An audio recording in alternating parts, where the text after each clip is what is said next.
Hello and welcome back to Bits and Bobs. Today's video is all about the 1936 shilling from the reign of King George V, the coin we see on screen now.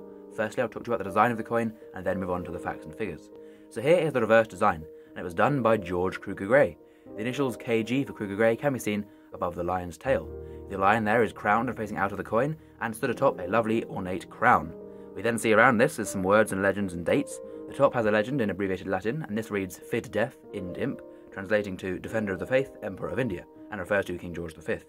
Around the bottom is the words 1 shilling, and is the denomination or value of the coin when used in change, and to the right of that is the date 1936, the year the coin was made, the last year of George V coins. Then lastly, around the rim of the coin we can see little teeth, milling or beads, and these are all there as a measure to prevent the coin from being clipped, so no metal content can be stolen from the coin or shaved off.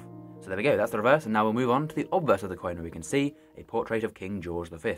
And this is the only portrait of the king used on British coins during his reign. Done by Bertram McKennell, the initials BM can just be faintly seen on the truncation of his neck. He is facing to the left and wearing no crown or no laureate. Around him is a legend in Latin. This reads Georgius V de gra Brit om Rex, translating to, in English, George V, by the grace of God, King of all the Britons. The rest of his titles as monarch. And then around this legend, outside the legend, can we see little teeth, beads or milling. The same with as on the reverse, these are there as a measure to prevent the coin from being clipped, so no metal content can be stolen off or shaved. And there's also reading or milling around the edge of the coin as a further measure to prevent this. So there we go, there's the design, and now we will move on to the facts and figures of the 1936 shilling. This coin was made at the Tower Hill Mint in London, where the Royal Mint was based, between 1810 and 1975. The coin is composed of 50% silver and 50% manganese. So it's an alloy of coin with half being silver, half being manganese, and they were debased from sterling silver in 1920 to reduce the cost of production for these coins.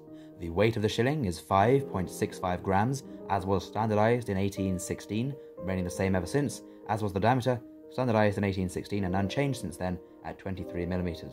The mintage of the 1936 shilling is 11,910,613, so quite a high mintage, not at all a rare date or more common year to find for shillings of 50%. A shilling is a 12 pence piece. This is of course worth 1 shilling, and that is 1/20th of a pound sterling, 20 shillings to the pound under the old pre-decimal money system. And back in 1936, when the coin was made, 1 shilling was equal to £4.52 today. So not extremely far away from having a £5 note today, or a shilling back then, roughly similar, buying powers, similar values. And the coin was then demonetised in 1990 after serving as a 5 pence piece for a short while after decimalisation. So then, after all these years, what is the value of a coin to a collector today?